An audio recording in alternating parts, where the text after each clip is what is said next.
नमस्कार दोस्तों, आप सभी का स्वागत है। छत्तीसगढ़ शिक्षा भर्ती, जिसमें बाल विकास और शिक्षण शास्त्र का बहुत बड़ा रोल है। इससे आज हम टॉप 30 एमसीक्यू क्वेश्चंस करेंगे जो आपके लिए बेनिफिट होगा। आप इसे ध्यान से सुनिए, है ना, और इसका लाभ लीजिए। ये टॉप 30 एमसीक्यू क्वेश्चंस हैं जो आपके लिए बहुत इंपॉर्टेंट रोल प्ले करेगा, बल्कि यह क्वेश्चन आ भी सकता है जो आपको हेल्प करेगा आपके सिलेक्शन में, है ना। Top 30 questions. चलो स्टार्टिंग से स्टार्ट करते हैं। किशोर अवस्था, क्वेश्चन नंबर 1, किशोर अवस्था एडोलसेंस में विद्यार्थी में भावनात्मक असंतुलन इमोशनल इनस्टेबिलिटी का मुख्य कारण क्या होता है? तो ऑप्शन ए दिया है मित्र समूह का प्रभाव, बी हार्मोनल परिवर्तन, सी शिक्षक का व्यवहार और डी विद्यालय का वातावरण। तो इसका आंसर होता है बी, जो हार्मोनल परिवर्तन का कारण बनता है। किशोर अवस्था में शरीर में हार्मोनल परिवर्तन तीव्र गति से होता है, जिसके कारण भावनात्मक उतार चढ़ाव सामान्य होता है। यह विकास एक स्वाभाविक चरण के अंतर्गत आता है। Question number 2, zone of proximal development ZPD का संबंध किससे है? ए पियाजे के संज्ञात्मक विकास सिद्धांत से, बी वैत्सोगी के सामाजिक सांस्कृतिक सिद्धांत से, सी कोहबर्ग के नैतिक विकास सिद्धांत से, डी स्किनर के अधिगमन सिद्धांत से। तो इसका आंसर है बी वैत्सोगी के सामाजिक और सांस्कृतिक विकास से होता है। क्यों होता है? तो जेडपीडी वह क्षेत्र होता है जहां विद्यार्थी अकेला कार्य नहीं कर सकता है, लेकिन शिक्षक सहपाठी की मदद से कार्य पूरा कर सकता है। यह सहारा सिद्धांत से जुड़ा हुआ होता है, तो इसलिए इसे वैत्सोगी के सामाजिक और सांस्कृतिक सिद्धांत के अंतर्गत रखा जाता है। क्वेश्चन नंबर 3, कक्षा 9 का विद्यार्थी लगातार कम अंक ला रहा है और पढ़ाई छोड़ने की सोच रहा है। शिक्षक को क्या करना चाहिए? अब इसमें ऑप्शन देखते हैं। ए कठोर दंड देना चाहिए, बी उसे प्रेरित करना चाहिए और सीखने की शैली समझाना चाहिए, सी अभिभावकों को बुलाकर शिकायत करना चाहिए, डी सहपाठियों से तुलना करना चाहिए। तो ऐसे क्वेश्चन का आंसर होता है उसे प्रेरित कर सकते हैं। आप अगर उसको प्रेरित करते हैं तो वह बच्चा पढ़ाई छोड़ने के बजाय अच्छे से पढ़ाई कर सकता है। इस अवस्था में शिक्षक को विद्यार्थी को सिखाने की कठिनाई पहचान कर उपयुक्त रणनीति अपनानी चाहिए। आलोचना के बजाय प्रोत्साहन देना जरूरी है ताकि वह बेहतर और कर सके। आगे क्वेश्चन देखते हैं। Question number 4, formal operation stage, औपचारिक सक्रियात्मक अवस्था में विद्यार्थी किस प्रकार की सोच विकसित करता है? ए ठोस वस्तु तक सीमित, बी तर्क और अमूर्त सोच, सी केवल रटने की प्रवृत्ति, डी स्मृति आधारित सीखना। तो इस तरह के क्वेश्चंस में बच्चे क्या करते हैं? बी जो होता है तर्क और अमूर्त सोच, इसका डेवलपमेंट करते हैं। किसमें? फॉर्मल स्टेज में। फॉर्मल स्टेज में तो यही करेंगे बच्चे। पियाजे के अनुसार 11 से 16 वर्ष की उम्र में बच्चे अमूर्त और काल्पनिक समस्याओं पर तर्क करना सीखते हैं, जिससे उसके मेंटल ग्रोथ बहुत अच्छा होता है और उसका डेवलपमेंट बहुत तेजी से होता है। क्वेश्चन नंबर 5, यदि कोई छात्र लगातार प्रश्न पूछने की प्रवृत्ति रखता है तो यह किस प्रकार की सोच का संकेत है? ए रचनात्मक सोच, बी अनुकरणात्मक सोच, सी यांत्रिक सोच, डी संवेदी सोच। तो ये इस तरह के अगर लगातार प्रश्न पूछ रहा है बच्चा तो उसके अंदर क्या है? रचनात्मक सोच का डेवलपमेंट होगा। प्रश्न पूछना, नए विचारों को खोजना और मौलिक उत्तर तलाशना, यह क्रिएटिविटी की पहचान होती है। इसके अंदर आता है क्रिएटिविटी, तो यह एक बहुत अच्छा ऑप्शन है। क्वेश्चन नंबर 6, कोहलबर्ग के नैतिक सिद्धांत में पोस्ट कन्वेंशनल लेवल का उदाहरण क्या होगा? ए सजा से डराकर नियम मनाना, बी सामाजिक स्वीकृति के लिए कार्य करना, सी सार्वभौमिक नैतिक सिद्धांतों के आधार पर कार्य करना, डी व्यक्तिगत लाभ के लिए कार्य करना। तो इसका आंसर होगा सी, सार्वभौमिक नैतिक सिद्धांतों के आधार पर कार्य करना। तो ये पोस्ट कन्वेंशनल लेवल का उदाहरण होता है। इस स्तर पर व्यक्ति न्याय, समानता और मानवीय मूल्यों को सर्वोपरि मानता है, भले ही समाज या कानून उसे सहमत न हो।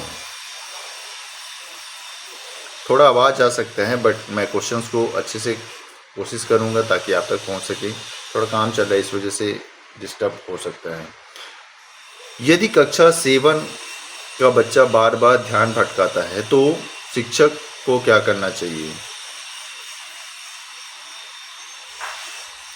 ए, डांटना और दंड देना। बी, पढ़ाई को रोचक और सक्रिय बनाना। सी, बच्चे को अकेले बैठाना। डी, माता पिता को शिकायत करना।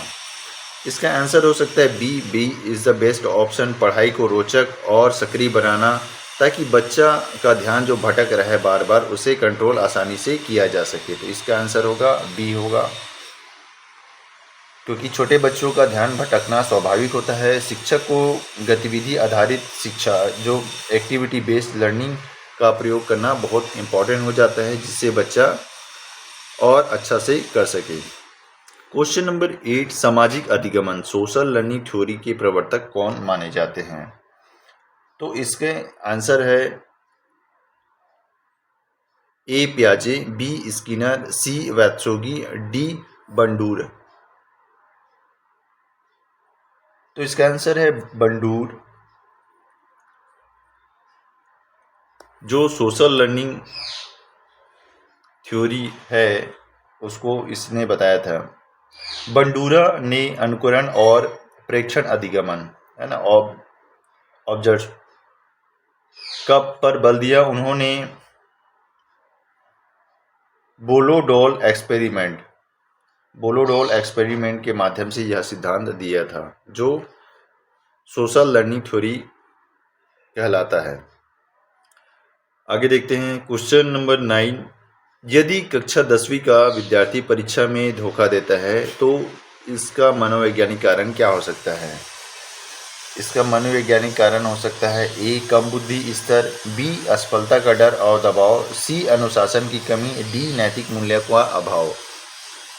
तो इसका आंसर है, अगर क्लास 10 का बच्चा धोखा देने की कोशिश कर रहा है तो उसे कहीं ना कहीं असफलता का डर सताने लगा है, और वह दबाव सोसाइटी या इन्वायरमेंट का दबाव से ऐसा करता है। अधिकतर विद्यार्थी दबाव, आत्मविश्वास की कमी और असफलता के भय से धोखा देते हैं। यह नैतिक कमजोरी से अधिक मानसिक दबाव का परिणाम होता है, जो उसके लिए हानिकारक हो सकता है। क्वेश्चन नंबर 10, इसके फोल्डिंग तकनीकी का प्रयोग सबसे अधिक प्रभावी होता है। ए, जब बच्चा पूरी तरह से स्वतंत्र होता है। बी, जब बच्चा पूरी तरह से असहाय होता है। सी, जब बच्चा थोड़ी मदद से सीख सकता है। डी, जब बच्चा केवल अनुकरण कर सकता है। तो ये जो होता है, बच्चा जब थोड़ी मदद से सीख सकता है, तब हम इसके फोल्डिंग सिद्धांत या तकनीक का प्रयोग करते हैं, जिससे वह और अधिक प्रभावी हो जाता है। इसके फोल्डिंग का प्रयोग ZPD में होता है, जहां शिक्षक धीरे धीरे सहारा कम करता है और बच्चा स्वतंत्र रूप से कार्य करना सीखता है, जिससे बच्चे में एक डेवलपमेंट होता है।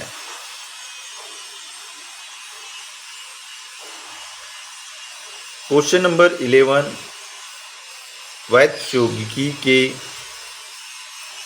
Zone of proximal development JPD की अवधारणा किस बात पर जोर देता है? ए, बच्चे का स्वतंत्र ज्ञान।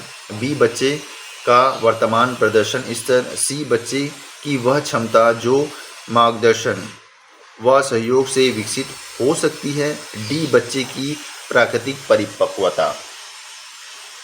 तो वैत्सोगी का जोनल प्रॉक्सिमल डेवलपमेंट जो है, वह बच्चे की वह क्षमता जो मार्गदर्शन व सहयोग से विकसित हो सकता है उसके बारे में दर्शाता है। तो इसका ऑप्शन हो जाएगा सी, आपका इसका बेटर ऑप्शन होगा। ZPD बताता है कि बच्चे अकेले क्या कर सकते हैं और सहयोग से क्या कर सकते हैं। यह सीखने की प्रक्रिया में स्कैफोल्डिंग मार्गदर्शन की भूमिका का रेखांकित करता है, जो उसके लिए डेवलपमेंट की प्रवृत्ति को दर्शाता है। ब्लूम्स ऑफ टैक्सोनॉमी में सबसे उच्च स्तर का कौशल कौन सा होता है। ए स्मृति, बी अनुप्रयोग, सी विश्लेषण, डी मूल्यांकन और सृजन। तो इसका आंसर बेहतर है डी जो होता है, मूल्यांकन और सृजन करने की, इवॉल्वेटिंग और क्रिएटिंग जो होता है वो ब्लूम्स ऑफ टैक्सोनॉमी में सबसे उच्च स्तर का कौशल माना जाता है। क्वेश्चन नंबर 13, किशोर अवस्था में identity versus role of confusion का चरण किस सिद्धांतकार ने दिया था। ए पियाजे ने दिया था, बी एरिक्सन ने दिया था, डी वाइत्सोगी ने दिया था, सी वाइत्सोगी ने दिया था, डी कोलबर्ग ने दिया था। तो इसका आंसर है एरिक्सन, बी। एरिक्सन ने identity versus role of confusion का चरणबद्ध सिद्धांत दिया था। एरिक्सन के मनोवैज्ञानिक सिद्धांत विकास सिद्धांत में किशोर अवस्था 12 से लेकर 18 वर्ष का प्रमुख संकट पहचान बनाम भूमिका भ्रम के बारे में बताया गया है, जो identity versus role of confusion कहलाता है। क्वेश्चन नंबर 14, कोलबर्ग के अनुसार कानून और व्यवस्था का पालन करना किस स्तर की नैतिकता का उदाहरण है। ए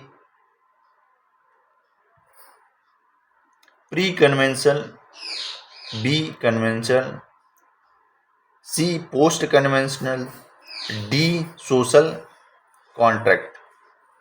तो इसका आंसर है बी, जो होता है परंपरागत, जो कन्वेंशनल होता है वही कानून व्यवस्था का पालन करता है।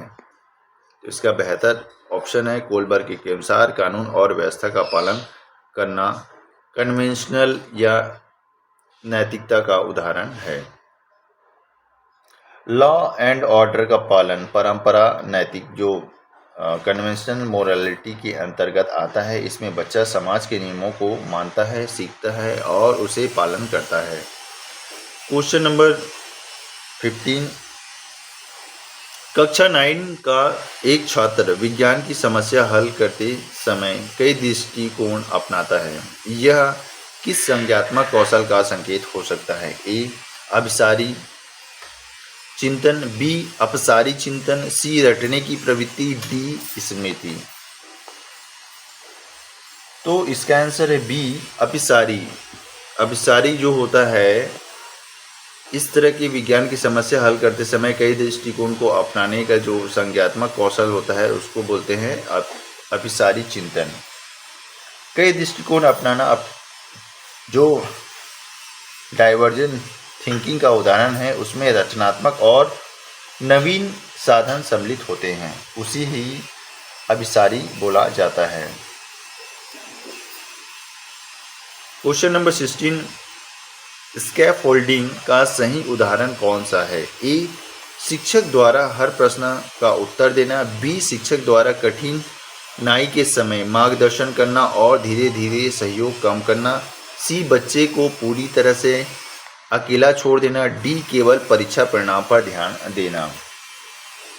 तो आगे भी पढ़े थे इसका, है ना। तो इसका आंसर सबसे बेस्ट होगा जो बी, शिक्षक द्वारा कठिनाई के समय मार्गदर्शन करना और धीरे धीरे उस सहयोग कम कर देना, जिससे बच्चे का खुद का डेवलपमेंट हो सके। क्वेश्चन नंबर 17, एक शिक्षक ने छात्रों को जलवायु परिवर्तन पर वाद विवाद करने को कहा। यह किस प्रकार के अधिगमन प्रक्रिया है।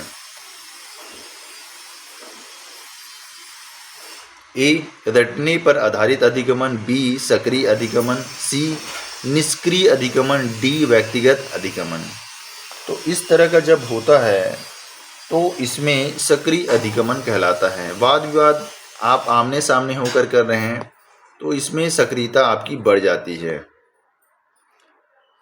सक्रिय अधिगमन का तरीका जिसमें विश्लेषण, तर्क, संवाद और आलोचनात्मक जो चिंतन होता है वो सभी एक जगह सम्मिलित होता है। तो उसमें क्या होता है, आपके सक्रिय अधिगमन की प्रतिक्रियाएं बटी जाती हैं और इसी के बारे में इसमें बोला गया है।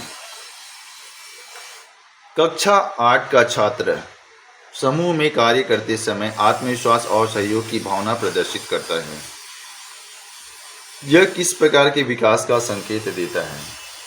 केवल संज्ञात्मक विकास, सामाजिक भावनात्मक विकास, शारीरिक विकास और बौद्धिक विकास। तो इसका बेस्ट आंसर जो होगा आपका बी, सामाजिक और भावनात्मक विकास के बारे में बात करता है।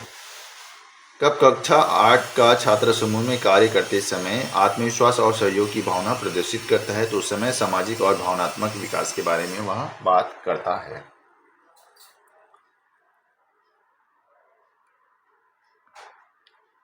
आगे क्वेश्चन, पियाजे के अनुसार 11 वर्ष की आयु के बाद बच्चा किस चरण पर पहुंचता है? ए, संवेदी गति, बी, पूर्व सक्रियात्मक, सी, ठोस सक्रियात्मक, डी, औपचारिक सक्रियात्मक। तो 11 वर्ष के आयु के बाद बच्चा औपचारिक सक्रियात्मक, फॉर्मल ऑपरेशनल के अंतर्गत पहुंचता है। वह फॉर्मल ऑपरेशनल के अंतर्गत आता है।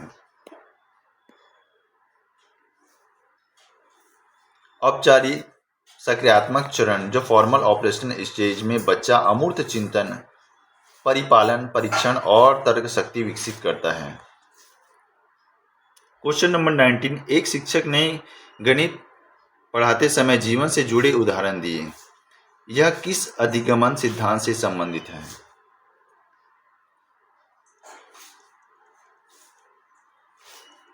ए, व्यवहारवाद, बी, निर्माणवाद, सी, पारंपरिकतावाद, डी, प्रौद्योगिकी अधिगमन।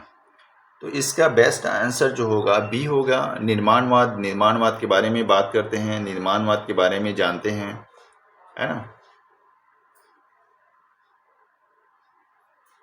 एक शिक्षक ने गणित पढ़ाते समय जीवन से जुड़े हुए उदाहरण दिए हैं, है ना। जीवन से जुड़े उदाहरण दे रहा है तो क्या कर रहा है, वो निर्माण की ओर ले जा रहा है, निर्माण की ओर उसको दर्शा रहा है। वास्तविक जीवन से उदाहरण देना निर्माणवाद की विशेषता, जिसमें बच्चा अनुभव और संदर्भ से सीखता है और वो बेस्ट परफॉर्म करने की कोशिश करता है।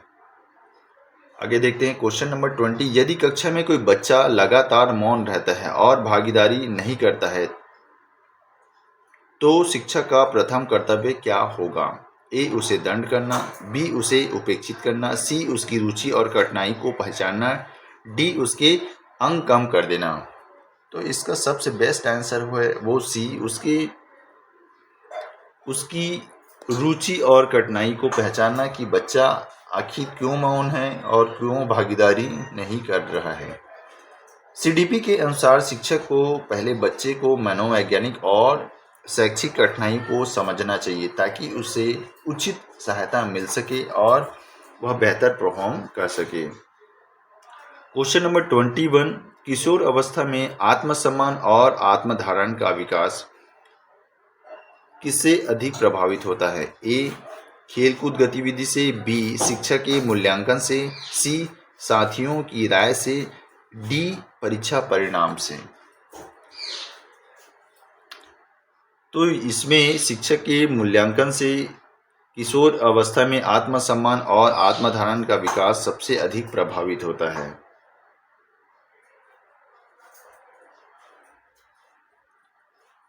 नहीं, इसका आंसर आएगा सी आएगा।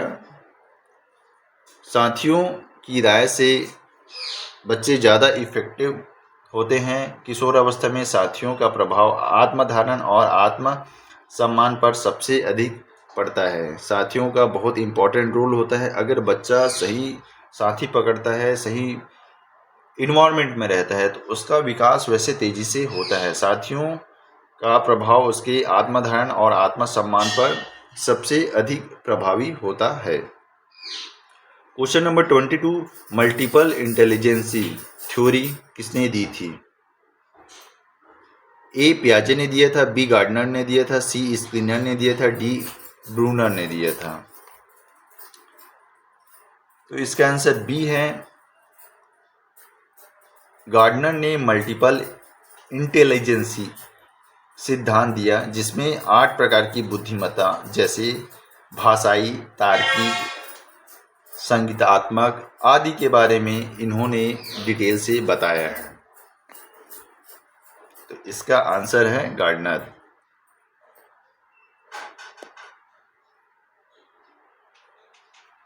एक बच्चा गणित में बहुत अच्छा है लेकिन भाषा में कमजोर है। गार्डनर की किस बुद्धिमत्ता का यह उदाहरण है? ए भाषाई बुद्धिमत्ता, बी तार्किक गणितीय बुद्धिमत्ता, सी संगीतात्मक बुद्धिमत्ता, डी प्राकृतिक बुद्धिमत्ता। तो इसका आंसर है बी तार्किक गणितीय बुद्धिमत्ता। गणित और तर्क पर दक्षता तार्किक गणितीय बुद्धिमत्ता का उदाहरण होता है।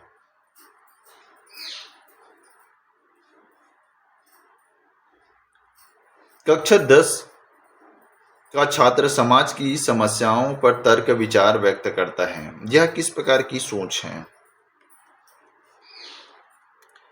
ए ठोस सोच, बी अमूर्त सोच, सी स्वचालित सोच, डी यांत्रिक सोच। तो इसका सबसे बेस्ट आंसर है बी आपका अमूर्त सोच।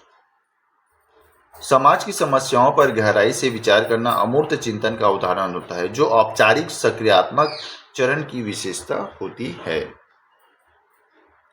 क्वेश्चन नंबर 25, कोलबर्ग की नैतिक विकास की उच्चतम अवस्था कौन सी होती है? ए दंड और आज्ञा पालन, बी पारंपरिक संबंध, सी कानून व्यवस्था, डी सार्वभौमिक नैतिक सिद्धांत।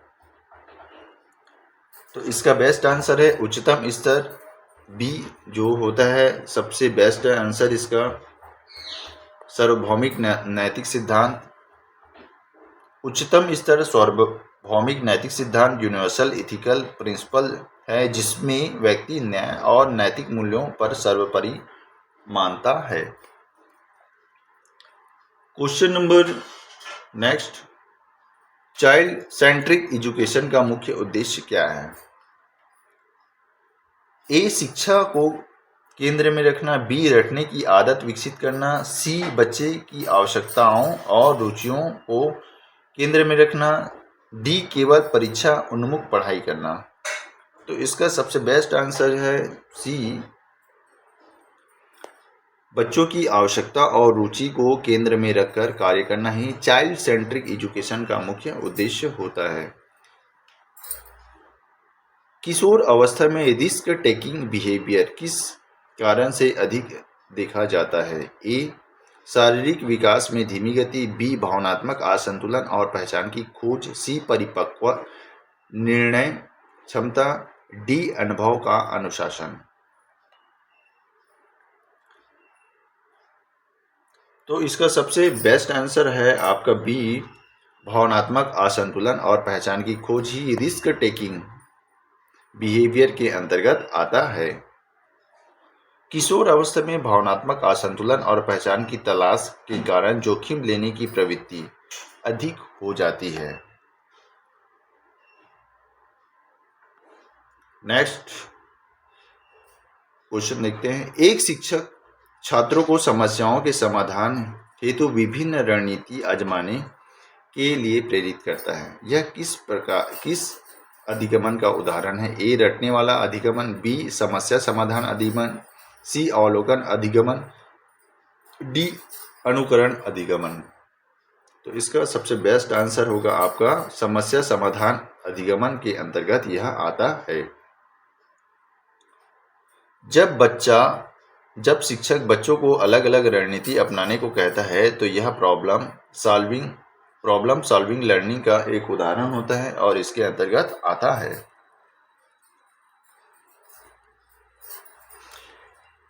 एक छात्र परीक्षा में असफल होने पर कहता है मैं मेहनत नहीं की थी, अगली बार करूंगा। यह किस प्रकार का एट्रीब्यूशन है, अभिगुणन है? ए बाहरी एक्सटर्नल, बी आंतरिक इंटरनल, सी स्थायी स्टेबल, डी संयोग आधारित। Chance base. तो इसका सबसे बड़ा कारण है ये वो जो भी बच्चा इस तरह से बोलता है वो आंतरिक रूप से बोलता है, इंटरनली बोलता है, उसको फील होता है, इसी वजह से यह बोलता है। छात्र अपनी असफलता का कारण स्वयं की मेहनत ना करना बता रहा है। यह एक आंतरिक अभिगुणन है जो इंटरनल एट्रीब्यूशन का एक उदाहरण है जो बहुत अच्छा होता है। ये इससे डेवलपमेंट उसके आगे बढ़ने की और चांसेस बढ़ जाता है।